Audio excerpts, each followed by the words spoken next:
Bom dia, passando aqui para deixar uma pequena reflexão da caminhada, e ela partiu de um pensamento agora pela manhã, e nós estávamos perguntando a Deus por que algumas pessoas que dizem conhecer a verdade permanecem no erro. Porque muitas pessoas dizem andar na verdade, mas as suas atitudes não são em conformidade com a verdade que prega. E aqui eu digo verdade entre aspas. Por quê? Só existe uma verdade. Na vida, em sociedade, algumas coisas as pessoas dizem que é relativo, mas concernente às coisas do reino de Deus e à palavra de Deus, não existe relativismo, porque a palavra de Deus ela é absoluta e a verdade de Deus ela também é absoluta e por si mesmo ela se basta. E nós bem sabemos que não existem argumentos contra a verdade.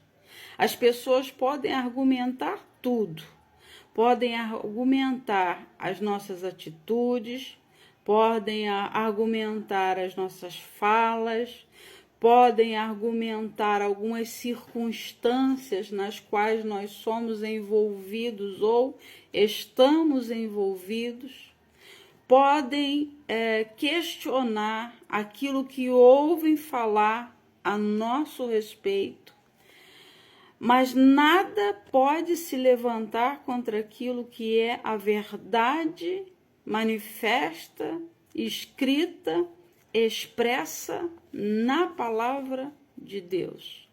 Jesus disse: eu sou o caminho, eu sou a verdade e eu sou a vida. Em outro texto, Jesus diz o seguinte: conhecereis a verdade e a verdade vos libertará. Se, pois, o Filho vos libertar, verdadeiramente sereis livres. Essa sequência de textos bíblicos que eu acabei de citar falam exatamente sobre a pessoa de Jesus, a verdade que liberta.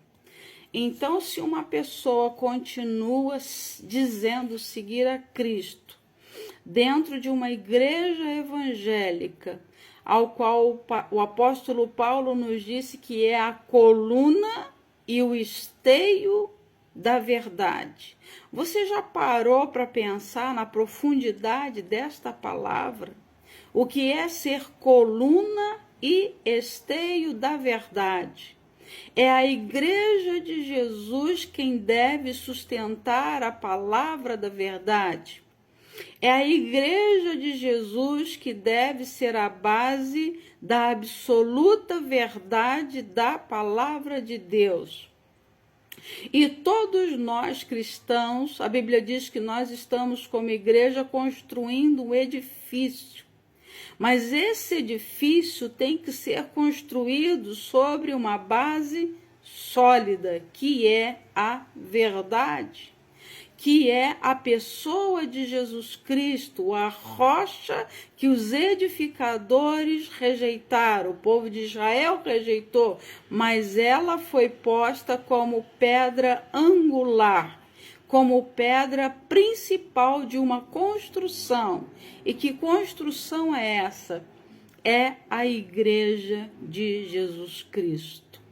Então, se dentro da igreja de Jesus, que deveria ser a coluna e o esteio da verdade, existem pessoas manipuladoras que distorcem a palavra da verdade, esta igreja de fato não está edificada sobre a rocha que é Cristo, sobre a verdade que é Cristo, mas está vivendo de engano e construindo uma falsa verdade em cima das mentiras de Satanás, porque com relação à verdade de Deus não existe meia verdade. Ou é verdade ou é mentira. Deus em todo tempo ele nos chama a um posicionamento.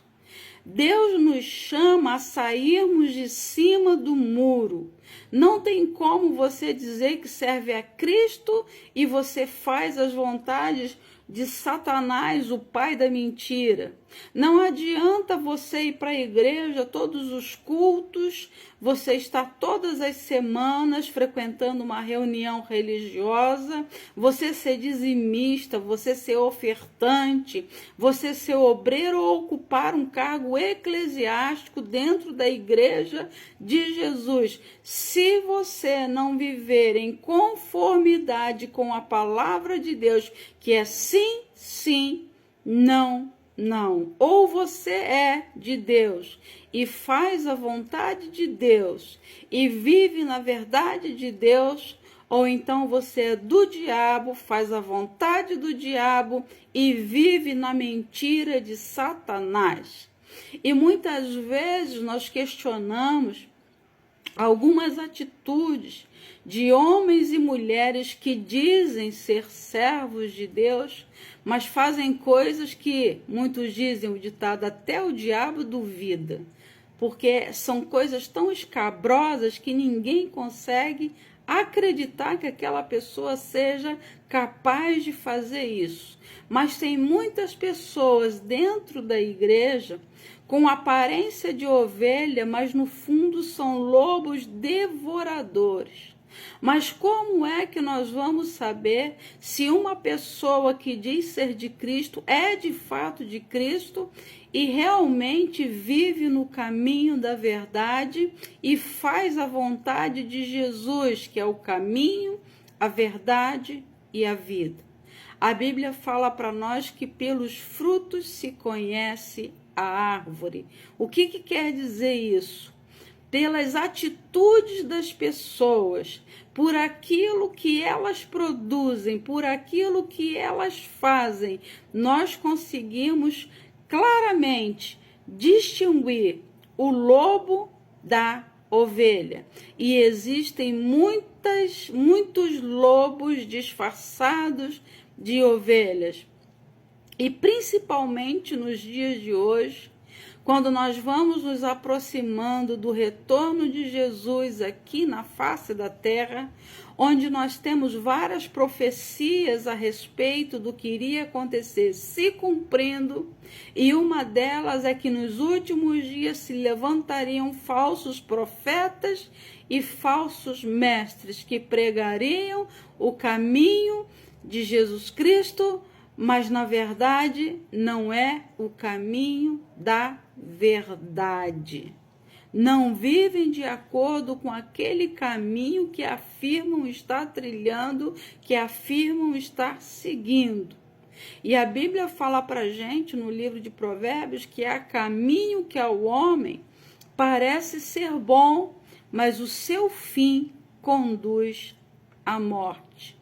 Há caminhos que as pessoas estão trilhando em que elas estão sendo bem-sucedidas, onde elas estão conquistando, onde elas estão avançando no quesito material, no sentido financeiro de sua vida aqui na Terra. Mas de que forma? Quais são os meios pelos quais essa pessoa tem sido bem-sucedida? Por onde ela tem andado para que ela consiga obter aquilo que ela tem materialmente falando? Quais são as suas ações para a obtenção dos seus bens? Porque, na verdade, nós sabemos que muitos usam da palavra de Deus para manipular outras pessoas e fazem barganha com o Evangelho. O apóstolo Paulo, ele deixa bem claro falando, nós não somos daqueles que barganham a palavra de Deus. O que é barganha da palavra de Deus? É você usar textos da palavra de Deus sem ver o contexto, sem olhar a Bíblia como um todo, e você visivelmente está ensinando a verdade da palavra, mas no fundo a motivação que te levou a ensinar aquilo que você está ensinando é para satisfazer os seus desejos próprios e para satisfazer o seu ego.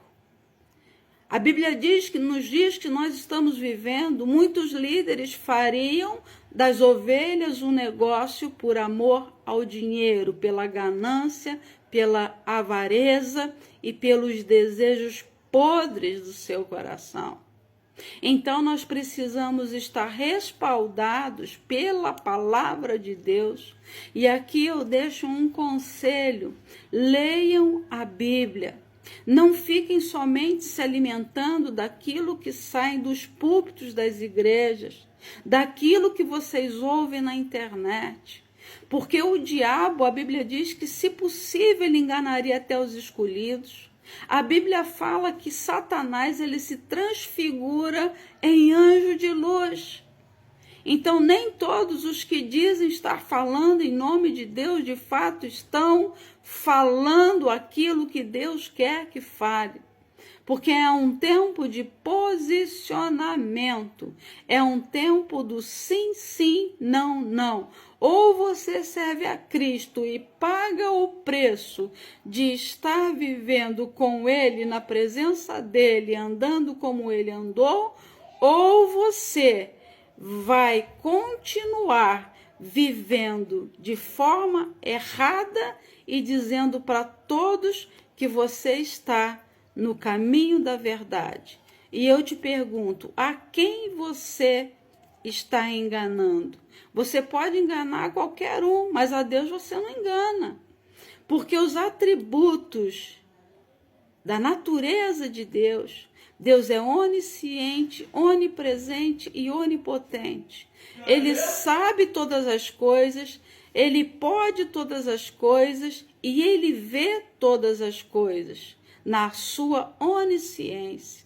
Eu não vejo quem está por trás do telefone, eu não vejo quem vai estar assistindo essa mensagem, essa reflexão, mas Deus, ele sabe para onde essa mensagem vai chegar e quem está precisando ouvir essa mensagem. Então, nós precisamos ter muito cuidado, porque nem todo mundo que profere o nome de Cristo está em Cristo. E a Bíblia vai dizer para a gente que aquele que profere o nome de Cristo aparte-se da iniquidade. O que é iniquidade? A Bíblia também responde. A Bíblia diz que a iniquidade, pecado é. Quantas iniquidades, quantas atrocidades e quantas mentiras estão sendo praticadas nos altares que deveriam ser altar de adoração, altar de glorificação ao nome de Jesus, altar de onde só sai a palavra da verdade. Mas muitos líderes imbuídos de um desejo egoísta de levar as pessoas a fazerem aquilo que ele tem como verdade, infelizmente estão enganando a muitos e levando multidões para o inferno. E eu digo com tristeza que terão de prestar contas a Deus. E esse dia não será um dia de alegria, será um dia de tristeza. Para aqueles que andam na verdade, pregam a verdade e vivem a verdade, o dia do juízo de Deus será um dia de alegria, mas para quem diz que prega a verdade, fala mentira e vive na mentira, será um dia de gemido e dor. E naquele dia vai ouvir da boca de Jesus: apartai-vos de mim, malditos, para o fogo eterno. Porque eu tive fome e não me deste de comer. Eu tive sede e não me deste de beber. Eu estava nu e você não me vestiu. Eu estive com sede, você não me deu água. Eu estava na prisão, você não foi me visitar. Eu estava doente e você não foi me ver. O que qualifica alguém para entrar no reino de Deus é viver o verdadeiro evangelho de Jesus. O que vai nos habilitar a possuir o reino de Deus não são os nossos cargos, a nossa posição dentro da igreja, não serão os nossos diplomas e os nossos certificados, mas aquilo que nós fizemos em prol da verdade, em favor da verdade e pela verdade do Evangelho de Cristo. Porque o Evangelho de Jesus nunca foi sobre local, nunca foi sobre lugares que nós frequentamos, mas o Evangelho de Jesus é sobre aquilo que nós fazemos a respeito do que Jesus nos ensinou, do que é o seu reino. E quando João Batista veio anunciando a vinda do Messias, ele disse o seguinte: arrependei-vos, porque é chegado o reino de Deus. Então, o reino de Deus, ele começa a ser estabelecido em nossa vida através do arrependimento.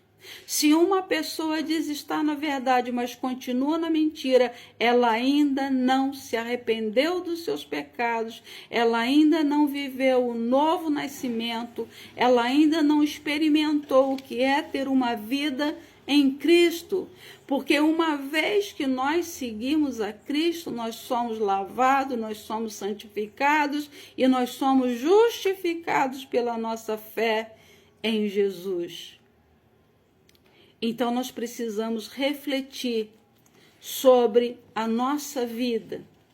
Nós devemos refletir por que muitas vezes nós persistimos no erro, sabendo que estamos errados. Quem vive na palavra da verdade tem plena consciência de quando erra e se arrepende. Porque nós somos seres humanos e como seres humanos nós estamos e somos passíveis a erros. A Bíblia diz que se nós dissermos que não temos pecado, nós mentimos e enganamos-nos a nós mesmos. Mas se confessarmos os nossos pecados, Deus é fiel e justo para nos purificar de todo pecado e de toda injustiça. Mas eu quero deixar uma pergunta de algumas anotações que eu tenho aqui, e eu pergunto para você: por que persistimos no erro sabendo que estamos errados? Presta atenção nisso que eu deixei escrito aqui. É perigosamente fácil nutrir uma incrível simpatia pela verdade de Deus e permanecer no pecado. Essa frase é de Oswald Chambers. Não sou muito boa no inglês, tá? Mas ele disse isso. É perigosamente fácil nutrir uma incrível simpatia pela verdade de Deus e permanecer no pecado. Infelizmente, muitos que estão dentro das igrejas e ocupando cargos de liderança, cargos eclesiásticos, eles têm uma simpatia pela verdade, mas permanecem no pecado. Eles sabem que Jesus é o único caminho, mas eles vivem escolhendo atalhos. E se você não passar por Cristo, que é o caminho, a verdade e a vida, e procurar atalhos, você vai parar num beco sem saída e você vai ser enquadrado por Deus no dia do juízo. Essa é a verdade da palavra de Deus. Custa pouco fazer o que é certo, mas só pagamos o preço no início. Fazer o que é certo dá trabalho. Fazer o que é certo custa muito. Por isso as pessoas não querem pagar o preço de fazer o que é certo, porque exige sacrifício. Custa muito fazer o que é errado e custa mais ainda depois de termos feito. Quem erra e permanece no erro vai sofrer muito mais e pagar um preço muito mais alto quando chegar o dia da cobrança de Deus. E esse dia chega para todos, viu?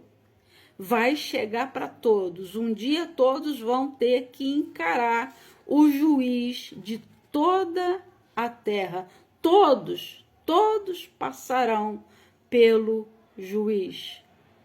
Uns passarão para terem as suas obras pesadas na balança, e outros passarão para receberem a sentença da sua condenação.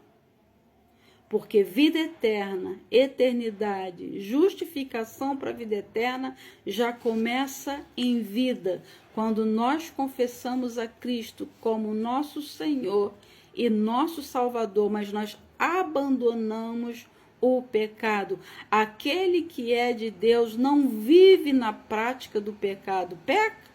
Peca sim, todos nós pecamos, por palavras, por ações, por omissões, por pensamentos, por olhares, pelo ouvir. Mas nós não podemos permanecer no pecado, porque um dia nós teremos que dar conta a Deus do que nós vimos, do que nós falamos, do que nós ouvimos, do que nós pensamos, das nossas atitudes. Custa muito mentir, mas nós mentimos. Custa muito trair. O preço pago pelo traidor é terrível. E um exemplo disso nós temos em Judas, que vendeu Jesus por 30 moedas de prata. No momento em que ele recebeu aquele dinheiro, pode até ter sido útil para ele. Pode ter tido alguma utilidade. Mas depois, quando ele caiu em si da besteira que ele tinha feito, custou a própria vida dele. E foi tão grande o preço que ele pagou, que ele mesmo atentou contra a sua própria vida, cometendo o suicídio. Não seria mais fácil ele se arrepender? Ele confessar o erro dele? A gente não sabe o que levou Judas a cometer um suicídio depois de trair Jesus. Mas com certeza ele andava com Jesus, ele andava com a verdade do lado dele, mas ele preferiu cair na mentira e no engano de Satanás. Ele foi seduzido pelas coisas desse mundo e isso fez custar a própria vida de Judas. Custa muito fraudar, mas fraudamos. E o mais incrível aqui, que eu fico pensando, que são as pessoas que fraudam a palavra de Deus. É aquilo que nós aprendemos quando estudávamos a matéria de hermenêutica e homilética. Tiram o texto do contexto por pretexto. E tirar o texto do contexto por pretexto gera muitas heresias e levam muitas pessoas para o caminho da perdição. Custa muito falar mal da vida alheia e falamos. E eu pergunto a você que vai ouvir essa palavra, o que você ganha falando mal dos outros? O que eu ganho se eu viver falando mal da vida dos outros? Eu não ganho nada. Você não ganha nada. E vai chegar o tempo em que a fofoca, a mentira virá à tona e quem vai ficar de cara grande foi a pessoa quem falou mal daquele outro, porque nunca é sobre a própria pessoa, é sobre o caráter, mau caráter de quem está falando mal dos outros. Porque não cabe a nós, como servos de Jesus, julgar a vida de ninguém. Nós não temos esse direito. Nós não temos.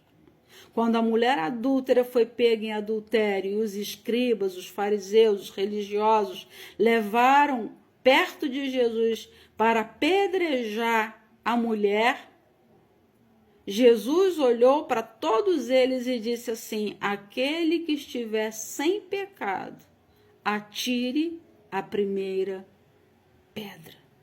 E diz a Bíblia que naquele mesmo momento, todos colocaram o rabinho entre as pernas e debandaram, porque todos eles tinham pecado. Então nós não podemos falar mal da vida de ninguém, isso não é nossa função. Nós não devemos falar mal dos outros, porque a nossa boca não pode proferir bênção e maldição. Uma coisa é você saber do erro, é você falar do erro com a função de que aquela pessoa venha ao arrependimento, mas falar com a própria pessoa.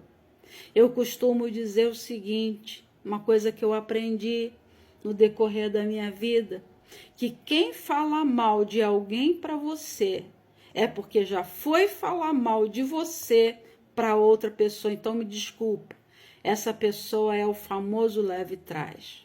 E esse tipo de pessoas eu não quero no meu convívio. Nós devemos excluir esse tipo de pessoa, porque quem fala mal de outra pessoa para você é porque foi falar de você para outra pessoa e encontrou ali um terreno fácil para semear discórdia, para semear mentira, falácias ao seu respeito.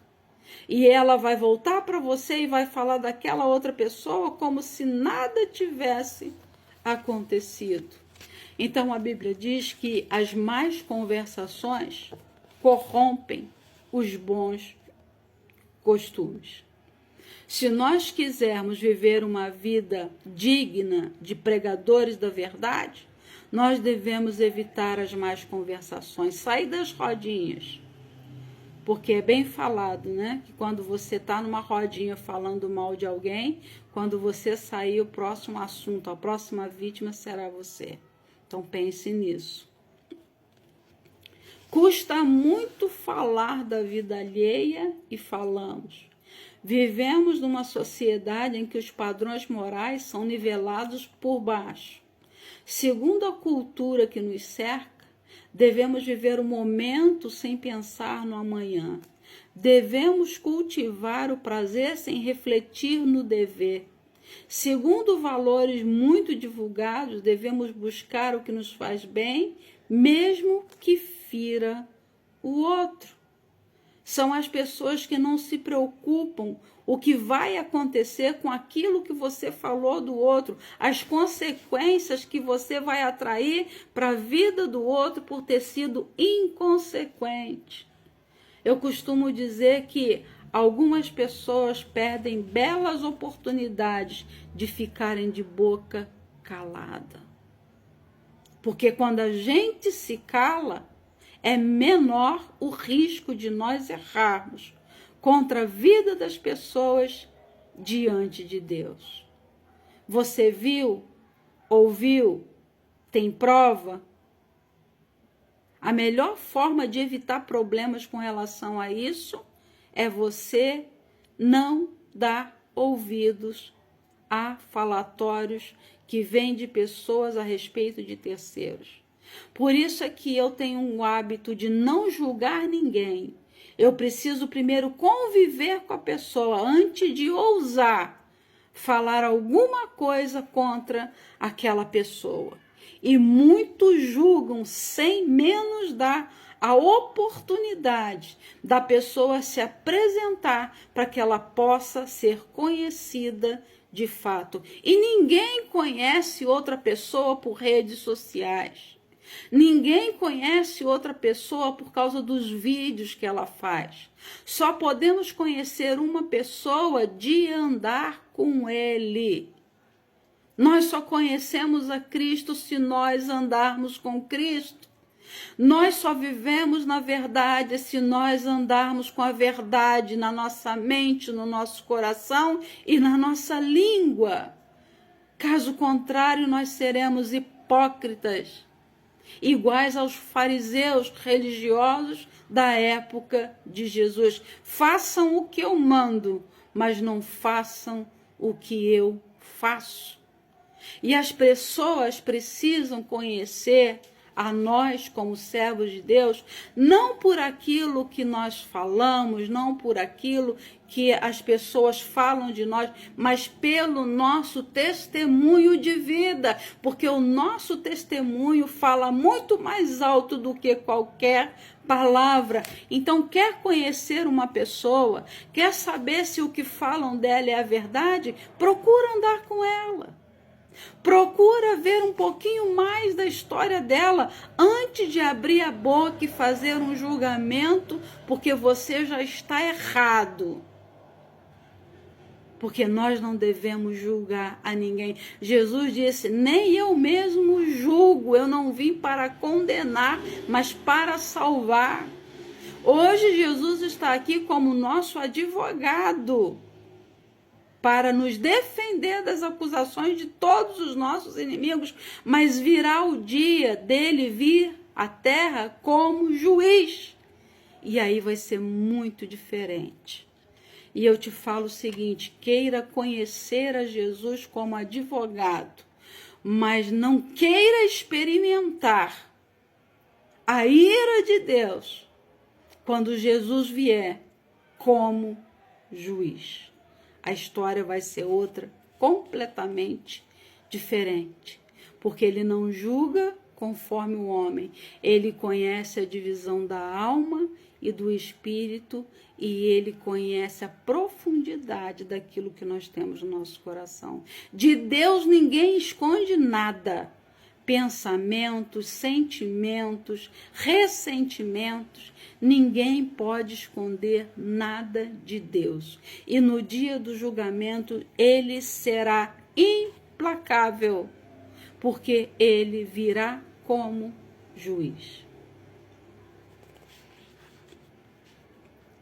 O problema é que a mentira nos torna indignos de confiança. É isso que as pessoas fazem com a vida de terceiros, quando elas mentem, quando elas julgam, quando elas denigrem a imagem de outra pessoa. Essa pessoa muitas vezes nem sabe por que ela se tornou indigna de confiança, mas foi por causa da atitude de pessoas que não conseguem ter domínio sobre a sua própria língua.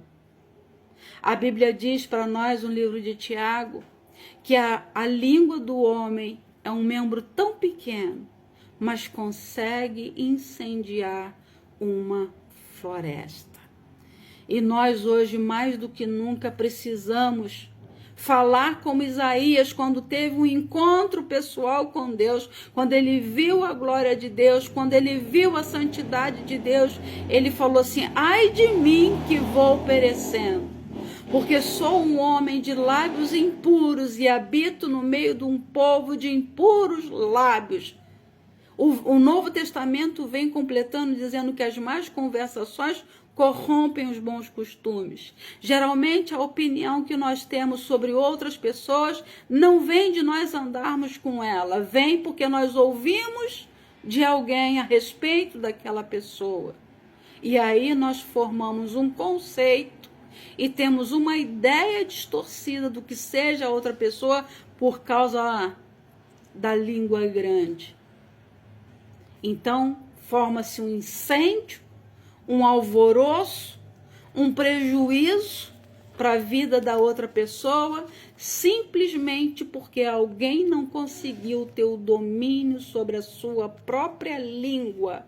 E olha o tamanho do nosso corpo em relação ao tamanho da nossa língua. Por que um corpo inteiro não consegue dominar a língua? Pelo contrário, a língua faz com que todo o nosso corpo venha padecer por causa daquilo que nós falamos. A minha mãe, ela usava uma frase muito interessante. Ela dizia: a língua é o chicote do corpo.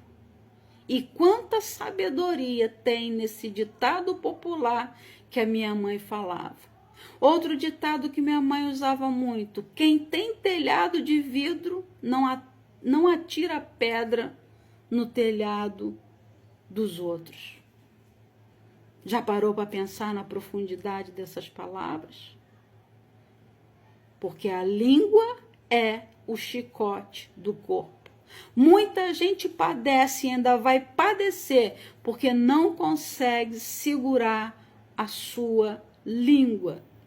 E vai emitindo juízo sobre outras pessoas, vai contaminando outras pessoas a respeito de terceiros, mas a consequência chega. Porque a língua é o chicote do corpo.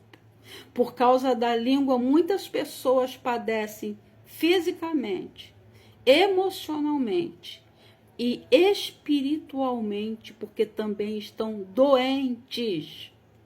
Quem sente a necessidade de denegrir a imagem do outro para se sentir melhor ou superior está doente emocionalmente. Enganar os outros pode parecer inteligente. Isso aqui me chamou muita atenção. Enganar os outros pode parecer inteligente, sensacional.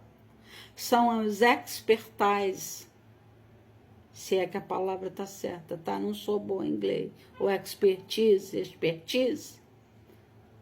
Você que entende inglês, que vai ouvir essa palavra aí, sabe melhor como se pronuncia. Eu não sou boa em inglês.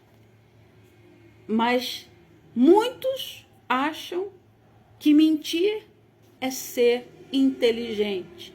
Porque mente para benefício próprio.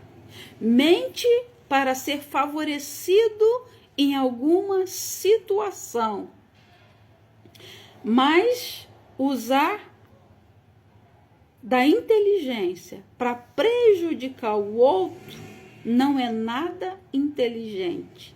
Isso resulta em solidão.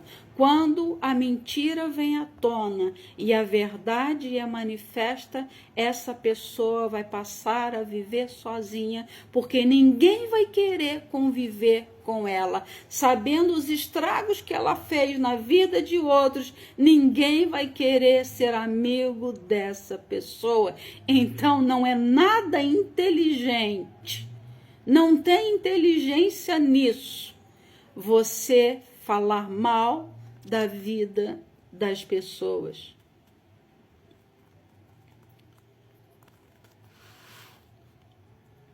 Trair é negar a nossa própria integridade.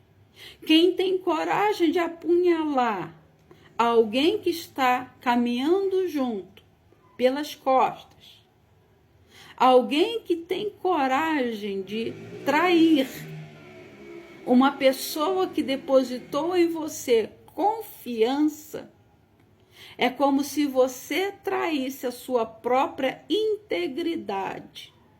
Tem uma frase que circula muito na internet, não é minha frase, mas eu gosto muito dela e ela fala o seguinte: Jesus chama Judas de amigo.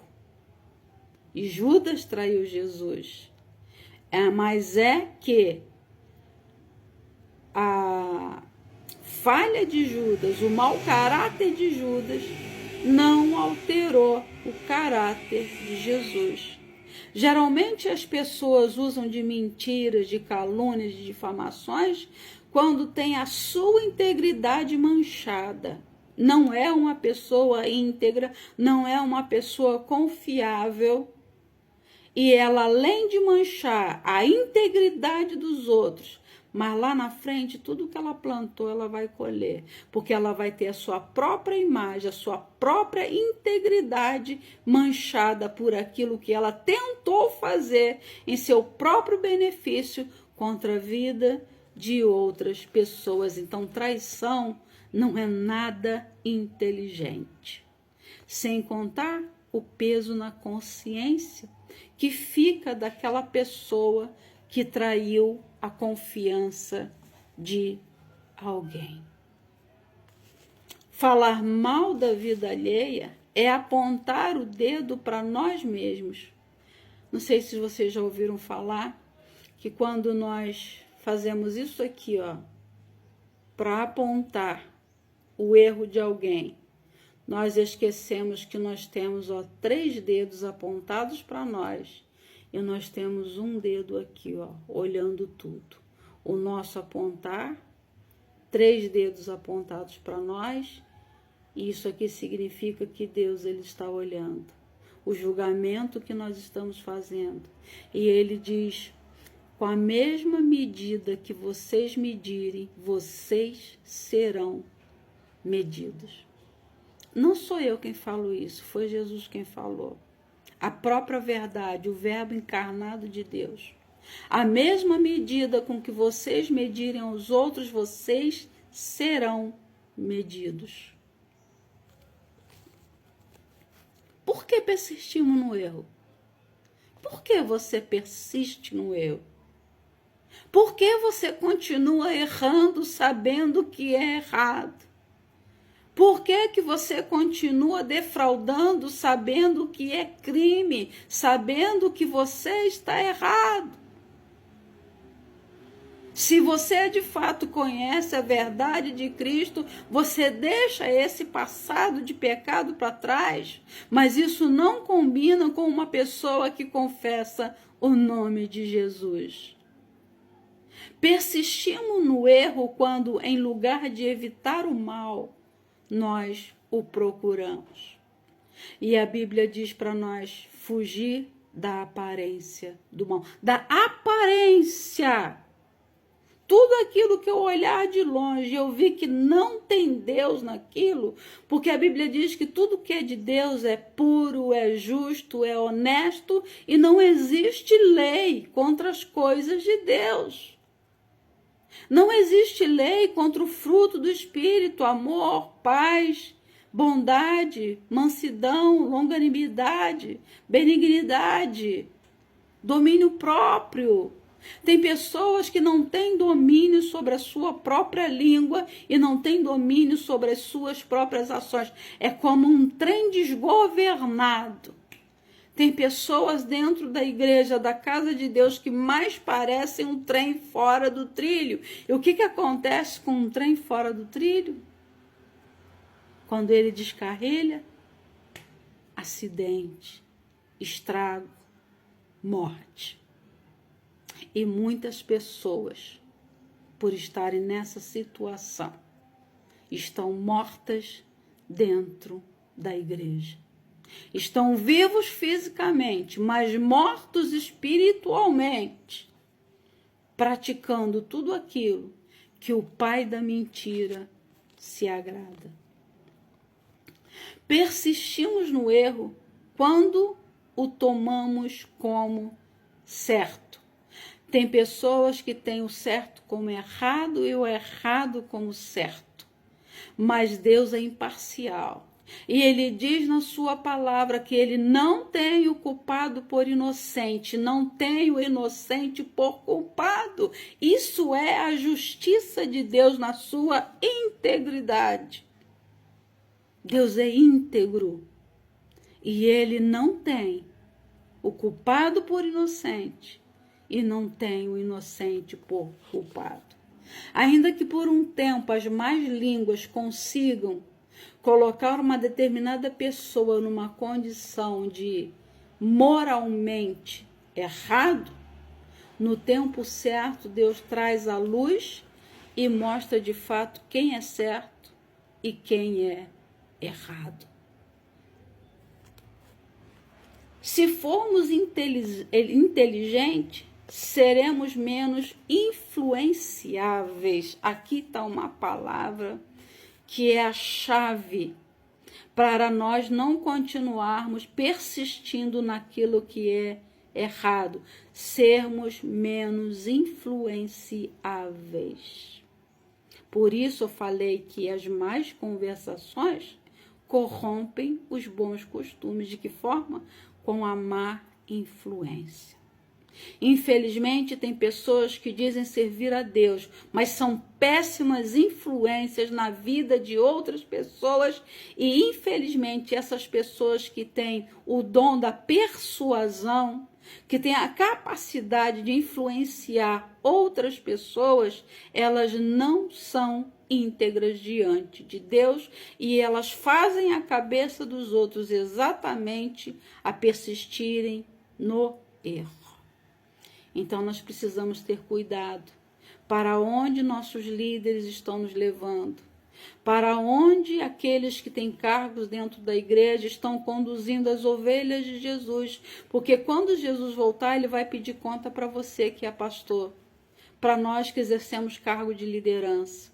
E muitos vão ter que prestar conta, chorando, diante de Deus, porque não ensinaram a verdade para o seu povo. E muitos líderes levaram pessoas ao erro, estão levando pessoas ao erro e estão levando para o buraco, para a cova, para o caminho que leva ao inferno no final da vida, simplesmente porque são mais influências sobre essas pessoas.